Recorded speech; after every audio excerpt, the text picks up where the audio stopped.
तो चलिए शुरुआत करते हैं autumn in my heart episode 7 की। जैसा कि आपने पिछले एपिसोड में देखा था कि तेसुक युनसू को जुनसू के पास छोड़ने के लिए जाता है। कुछ देर बात करने के बाद तेसुक वहां से चला जाता है। अगली सुबह युनसू जुनसू को बता रही होती है कि मैं तेसुक को डेट करने लगी हूँ। मुझे नहीं पता कि वो अच्छा पर्सन है या फिर नहीं, लेकिन वो मुझे पसंद करता है और काफ़ी टाइम बाद ऐसा हुआ है कि कोई मुझे इतना पसंद करता है। तो हमारे अलावा कोई भी नहीं था जो मुझे पसंद करता था, और वैसे भी तुम और यूमी काफ़ी अच्छे दिखते हो साथ में। मैं भी तुम्हारी तरह खुश रहना चाहती हूँ। तुम भी खुश हो ना मेरे लिए। जुनसू इस बात का जवाब नहीं देता और वो चुपचाप अपनी पेंटिंग कर रहा होता है। ये सब देखकर युनसू उदास हो जाती है। दूसरी ओर तेसुक रेडी होकर होटल की एक मीटिंग में जाता है और वहां पर अपने कुछ आइडियाज देता है जो कि सारी मैनेजमेंट को बहुत पसंद आते हैं। मीटिंग खत्म होने के बाद तेसुक और शिने एक साथ जा रहे होते हैं, तो वो शिने पूछ रही होती है तुम्हें क्या हुआ है, आज तुम काफी अच्छे दिख रहे थे मीटिंग में। तेसुक लिफ्ट के पास रुकता है और बोल रहा होता है कि अब मैं अपने आप को बेटर बनाऊंगा क्योंकि मुझे फ्यूचर में अपने वाइफ और बच्चों को भी सपोर्ट करना है। ये बोलकर वो लिफ्ट के अंदर चला जाता है और शिने से पूछ रहा होता है क्या तुम अंदर नहीं आओगी। शिने कुछ भी नहीं बोलती। तेसुक लिफ्ट बंद करने जा रहा होता है, तभी शिने उसे रोकते हुए बोल रही होती है तुम्हें क्या हुआ है, क्या वो पर्सन जुनसू है। तेसुक मुस्कुराते हुए बोलता है कि हम बाद में मिलेंगे। ये कहकर वो लिफ्ट से वहां से चला जाता है। थोड़ी देर बाद तेसुक गोल्फ कोर्स में पहुंचता है और वहां पर पहुंचकर वो युनसू को कॉल करता है ताकि वो उससे मिलने के लिए आए। युनसू उससे मिलने के लिए पहुंच जाती है और तेसुक वहां पर गोल्फ खेल रहा होता है। युनसू के आते ही तेसुक बॉल को होल में डाल देता है और युनसू से बोल रहा होता है कि तुम जाकर उसे निकाल कर लाओ। युनसू बॉल निकालने के लिए होल में हाथ डालती है और जैसे वो बॉल निकालती है तभी वो देखती है कि इस होल के अंदर एक लॉकेट भी होता है। युनसू लॉकेट निकालते और तेसुक उसकी ओर देखकर मुस्कुरा रहा होता है। इसके बाद दोनों साथ में जा रहे होते हैं और तेसुक कोशिश कर रहा होता है कि वो कैसे भी करके युनसू के कंधे पे अपना हाथ रख दे, लेकिन वो नहीं रख पा रहा होता। तभी युनसू बोल रही होती है कि लॉकेट बहुत महंगा होगा ना। फिर तेसुक कह रहा होता है कि मेरी मॉम ने कहा है कि कभी भी गिफ्ट को पैसों में नहीं तोला जाता है। ये कहने के बाद वो लॉकेट लेता है और युनसू को लॉकेट पहना देता है और कह रहा होता है कि तुम चिंता मत करो, मैं तुम्हारे लिए बेस्ट बॉयफ्रेंड बन के रहूंगा। युनसू बोल रही होती है कि मुझे माफ कर दो, मैं तुम्हारे लिए ये सब नहीं कर सकती हूँ, शायद मुझे ये सब करना भी नहीं चाहिए। ये बोलकर वो लॉकेट उतारने जा रही होती है, तभी तेसुक उसे रोककर बोल रहा होता है कि तुम चिंता मत करो, मैं सब जानता हूँ, तुम सिर्फ मेरे साथ रहो और मैं सारी चीजें संभाल लूंगा। दूसरी ओर जुनसू अपनी क्लास खत्म करने के बाद बाहर जा रहा होता है, तभी वो देखता है कि वहां पर यूमी बैठी हुई होती है। वो यूमी के पास जाता है और दोनों साथ में वॉक कर रहे होते हैं। जुनसू पूछ रहा होता है कि तुम कैसी हो। यूमी बोल रही होती है कि अगर तुम माफी नहीं मांगोगे तो फिर मैं नहीं सुनूंगी, अगर तुम वाकई में सॉरी फील कर रहे हो तो फिर तुम मेरे साथ चलो। जुनसू यूमी की बात मान जाता है। फिर यूमी जुनसू को अपने साथ उसके नए फ्लैट में लेकर जाती है। वहां पर पहुंच जाने के बाद यूमी बता रही होती है कि मैं कुछ दिन पहले यहाँ पर शिफ्ट हुई हूँ और ये जगह तुम्हारे स्कूल और स्टूडियो से बहुत पास है। जुनसू बोल रहा होता है कि यूमी मेरी बात सुनो। तभी यूमी कहती है मुझे पता है कि तुम क्या कहना चाहते हो, मैं जानती हूँ कि तुम मुझसे प्यार नहीं करते हो और ना ही कभी तुमने किया है, इसलिए ये बेटर है कि मैं तुमसे ब्रेकअप कर लूँ। मैं सब कुछ जानती हूँ, मैं बेवकूफ़ नहीं हूँ। जुनसू बोल रहा होता है कि कुछ है मैंने तुम्हें बताया नहीं है, मैं किसी और को पसंद करता हूँ। यूमी की आंखों में आंसू होते हैं और बोल रही होती है मैं जानती हूँ कि तुम मेरे लिए इतना क्रूर बिहेव क्यों कर रहे हो। तुम चाहते हो कि मैं तुम पे गिव अप कर दूं, लेकिन मैं गिव अप नहीं करूंगी भले ही तुम किसी और से प्यार करते हो। मैं तुम्हें जाने नहीं देना चाहती हूँ।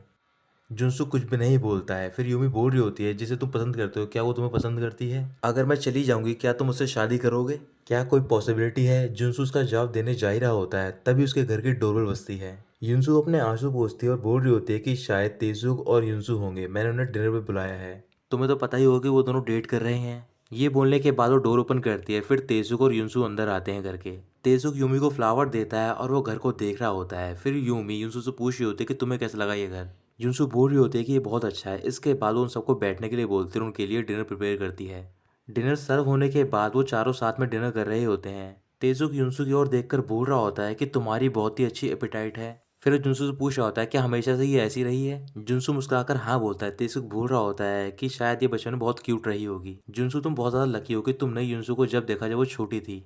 तभी यूमी कहती है कि ऐसा फील हो रहा है कि तुम दोनों रियल में ब्रदर और सिस्टर हो। जुनसु कुछ भी नहीं कहता है। फिर यूमी युनसु के गले में लॉकेट देखते हुए बोल रही होती है काफी प्रिटी है। तेसुक उन सबको बता रहा होता है कि ये लॉकेट मैंने इसे गिफ्ट में दिया है, मैं तो रिंग देना चाहता लेकिन अभी सही टाइम नहीं आया है। उसी टाइम यूमी अपना हाथ आगे करती है और तेसुक से बोल रही होती है कि तुम्हें भी ऐसी रिंग देनी होगी जो कि मेरे हाथ में है।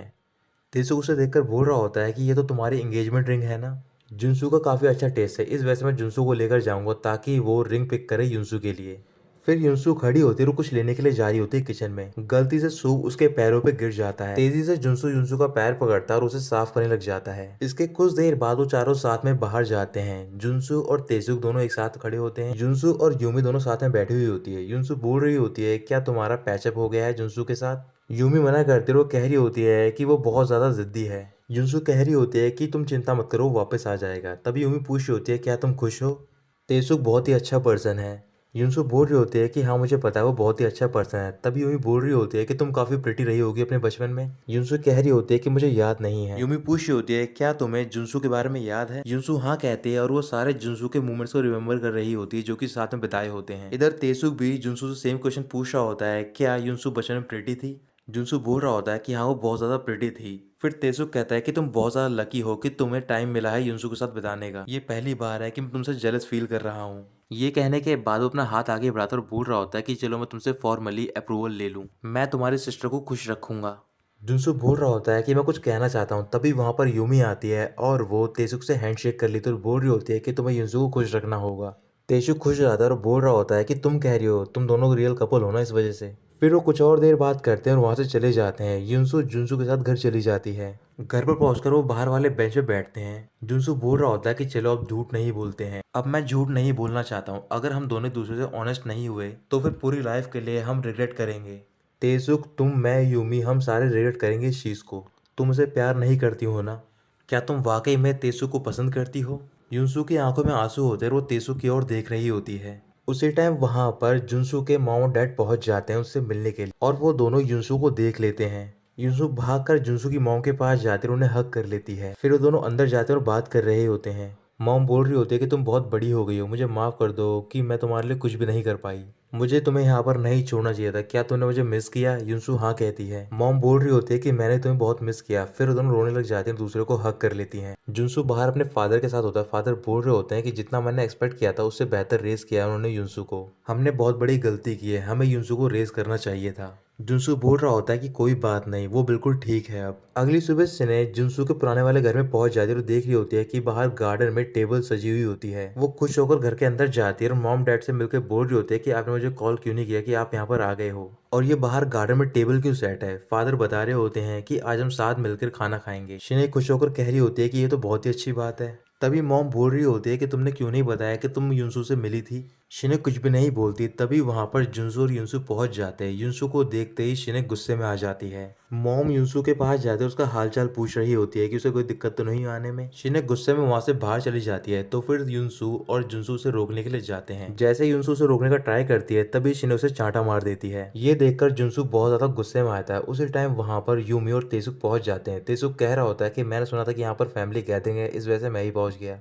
फिर वो देखता है कि युनसु ने अपने गाल पे हाथ रख रखा होता है। फिर उसके पास जाकर पूछ रहा होता है कि तुम्हें किसने मारा है। फिर शिने वहां से चली जाती है अपनी कार लेकर और बीच रोड में अपनी कार रोककर रोने लग जाती है। कुछ देर बाद शिने अपनी कार लेकर जाती है और वो युनसु की मॉम की जो शॉप होती है उनके सामने खड़ी होती है अपनी कार लेकर और देख रही होती है कि वहां पर एक आदमी युनसु की मॉम को परेशान कर रहा होता है। फिर युनसु की मॉम उस आदमी को वहां से भगा देती है। वो कुछ काम करने के लिए अंदर जाती है तभी वहां पर एक बच्चा आता है और वो कुछ टॉफी चुराकर वहां से भागने लग जाता है। युनसु की मॉम उस बच्चे का पीछा कर रही होती है और वो कार के सामने रुक जाती है। फिर वो देखती है कि शिने कार के अंदर बैठी होती है और वो रो रही होती है। शिने कार से बाहर निकलती है और युनसु की मॉम के साथ में बैठी हुई होती है। युनसु की मॉम बहुत ही बुरी तरीके से रो रही होती है। शिने बोल रही होती है कि प्लीज अब चुप हो जाओ। मॉम पूछ रही होती है कि उन्होंने तुम्हें मिसट्रीट तो नहीं किया। शिने मना करती और बता रही होती है कि मेरे पास वो सारी चीजें थी जो मुझे चाहिए थी और प्लीज आप अब चुप हो जाओ। ऐसा क्यों हो रहा है कि जब युनसु अपनी मॉम से मिली तो फिर वो बहुत ज्यादा खुश थी। हम दोनों के साथ क्या गलत है। दूसरी ओर जुनसु के घर के बाहर सारे लोग बैठ गए होते हैं खाना खाने के लिए, लेकिन वहां पर उसकी मॉम नहीं होती। फिर जुनसु घर के अंदर जाता अपनी मॉम को लेने के लिए। मॉम अकेली रूम में बैठी हुई होती है। फिर जुनसु से बोल रहा होता है कि बाहर आपका सब वेट कर रहे हैं। मॉम पूछ रही होती है कि शिने कहाँ पर है।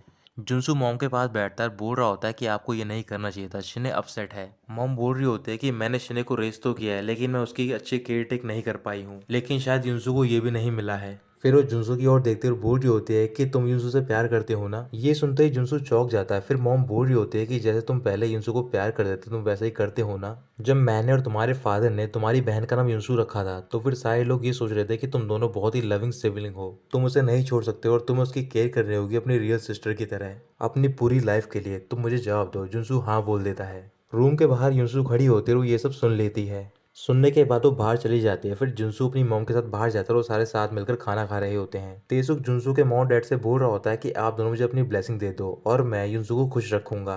मॉम बोल रही होती है कि युनसु काफी बड़ी हो गई है। तभी उसके फादर कह रहे होते हैं कि पहले यूमी और जुनसु की शादी होगी। खाना खाने के बाद तेसुक अपना कैमरा बाहर निकालता है और वो सारे साथ मिलकर अपनी पिक्चर्स खिंचवा रहे होते हैं। अगले दिन युनसु उस कैमरे की रील की सारी फोटोज निकलवा लेती है और सीनियर जिहान के साथ बाहर सुखा रही होती है अपने घर के बाहर।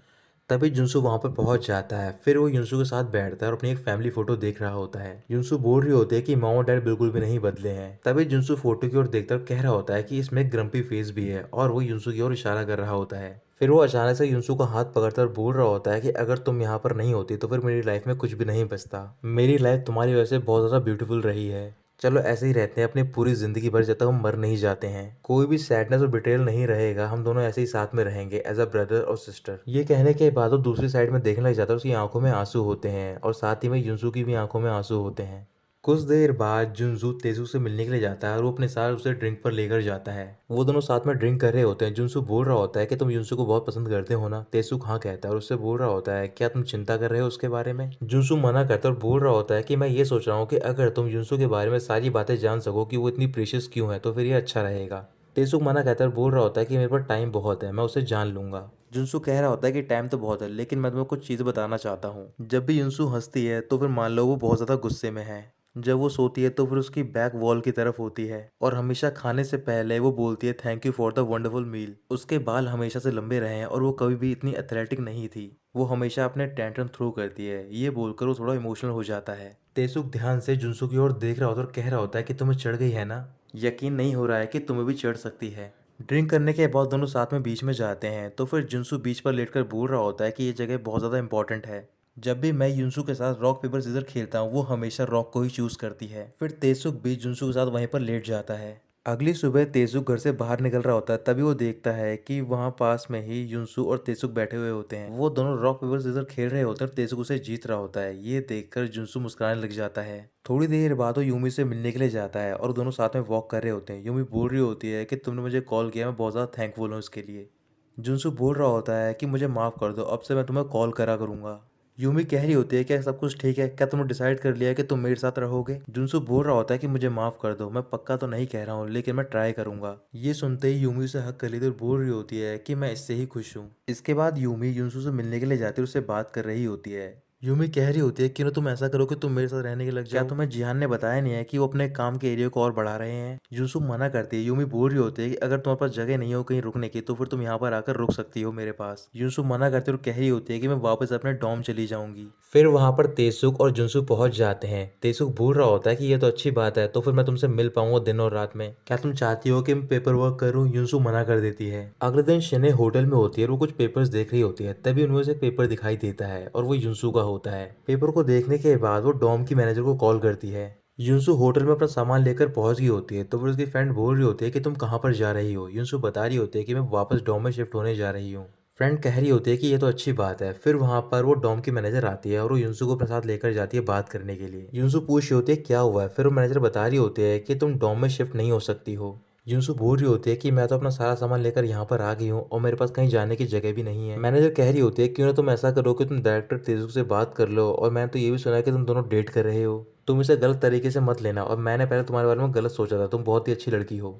युनसू कुछ भी नहीं कहती और अपनी शिफ्ट खत्म होने के बाद अपना सामान पैक कर वहां से जा रही होती है। तभी उसे तेजुक दिखाई देता है। फिर वो उसे छुपती है और वहां से चली जाती है। थोड़ी देर बाद युनसू अपनी मॉम से मिलने के लिए पहुंच जाते हैं। फिर उसकी मॉम बोल रही होती है मैंने सुना है कि वो वापस आ गए हैं, तुम्हें यहाँ पर नहीं रहना चाहिए, अगर तुम रहोगी तो फिर तुम मेरी जैसी हो जाओगी। युनसू कह रही होती है मुझे माफ कर दो, मैं उनसे मिलने के लिए नहीं जाऊंगी। तभी उसकी मॉम उसे धक्का देती है और बोल रही होती है कि तुम यहाँ से चली जाओ। युनसू नहीं मान रही होती। फिर उसकी मॉम उसे धक्का देकर घर से बाहर निकालती है और डोर को लॉक कर लेती है। युनसू अपना सामान लेकर वहां से चली जाती है। उसके जाने के बाद उसकी मॉम रो रही होती है और कह रही होती है कि किस्मत में नहीं था कि तुम मेरी बेटी रहो, तुम मेरे लिए बहुत ज्यादा अच्छी थी, अगर तुम मेरे साथ रहोगी तो फिर तुम्हारी हालत भी मेरी जैसी हो जाएगी। तुम्हें यहाँ से जाना चाहिए और अपने सपनों को पूरा करना चाहिए। इधर होटल में तेसुक युनसू को ढूंढ रहा होता है डॉम में, लेकिन वो उसे नहीं मिलते। फिर मैनेजर उसे बता रही होती है कि वो यहाँ पर शिफ्ट नहीं हुई है, क्या उसने तुमसे बात नहीं की है। तेसुक मना करता है। फिर वो बाहर जाता है अपनी कार लेकर और युनसू को ढूंढ रहा होता है। जुनसू वापस जुनसू के घर पे जा रही होती है। तभी वो देखती है कि घर से बाहर यूमी और जुनसू साथ में आ रहे होते हैं और उन्हें देखकर वो छुप जाती है वहीं पर। जुनसू यूमी से कह रहा होता है कि तुम अपने स्टूडियो में काम करना चाहिए। यूमी मना करती है और बोल रही होती है कि मुझे यहाँ पर काम करना पसंद है। ये कहकर वो उसके गाल पे किस करती है और उसे बाय बोलकर वहां से चली जाती है। ये देखकर युनसू उदास हो जाती है। जुनसू भी वहां से जा रहा होता है। तभी वो देखता है कि युनसू वहां पर छुपी हुई बैठी हुई होती है। फिर उसे बुलाता है, पूछ रहा होता है कि तुम यहाँ पर क्या कर रही हो। युनसू कह रही होती है कि मैं अपनी कुछ चीजें लेने के लिए आई हूँ। फिर जुनसू उसे घर के अंदर लेकर जाता है। जुनसू रूम चेक करते हुए बोल रही होते हैं कि मेरी तो कुछ भी चीजें नहीं छूटी हैं यहाँ पर।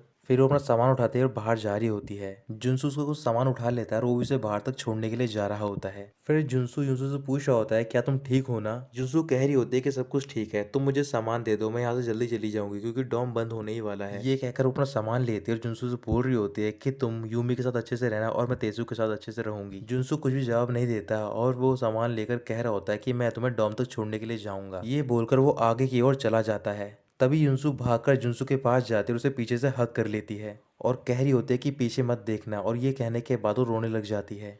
युनसू कह रही होती है कि अब से हम दोबारा ब्रदर और सिस्टर की तरह रहेंगे। जुनसू अपना सर हिलाता है। जुनसू की आंखों से आंसू बह रहे होते हैं और उसने अभी भी जुनसू को हक कर रखा होता है। तभी वहीं पास में तेसुक पहुंच जाता है अपनी कार लेकर। फिर वो कार से बाहर निकलता है और युनसू और जुनसू की तरफ देख रहा होता है और उन्हें देखकर वो काफ़ी उदास हो जाता है। तो दोस्तों यहीं पर ख़त्म होता है ये एपिसोड।